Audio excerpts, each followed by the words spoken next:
Fa un parell de setmanes fèiem una recepta amb carbassó. Aquesta setmana en fem una amb albergínia. I en les properes setmanes segur que repetirem algun d'aquests ingredients.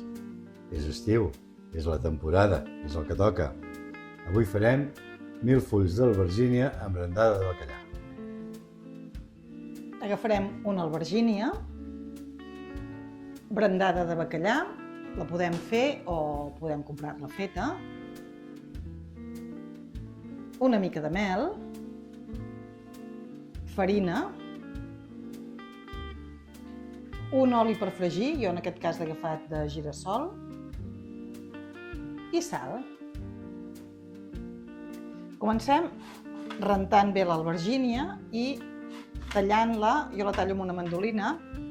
He agafat el tall de 3 mil·límetres, més o menys. Si no tenim mandolina ho podem fer amb un ganivet, a poc, que quedin finetes.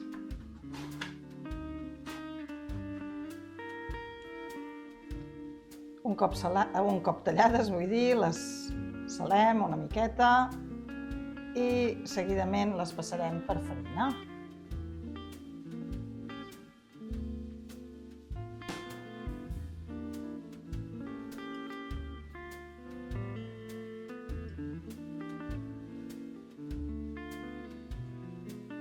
I en una paella amb l'oli ben calent començarem a fregir les albergínies.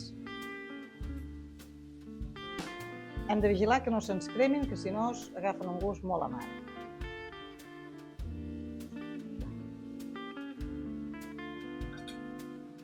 I un cop les tenim dauradetes per als dos cantons, les anirem posant sobre un paper de cuina perquè absorbeixi l'oli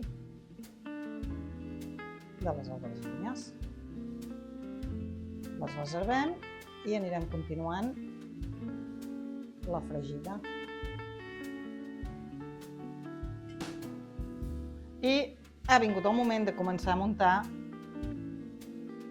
els nostres 1000 fulls. Agafarem una albergínia i posarem una cullerada de brandada i anirem fent capes. Una capa, una altra cullerada de brandada,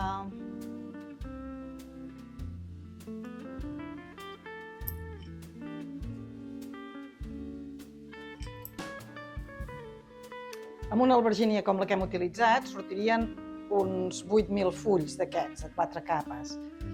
Ara aquests ja els tenim fets i els anem a acabar posant-los una miqueta de mel per sobre, també això al gust de cadascú, més o menys quantitat.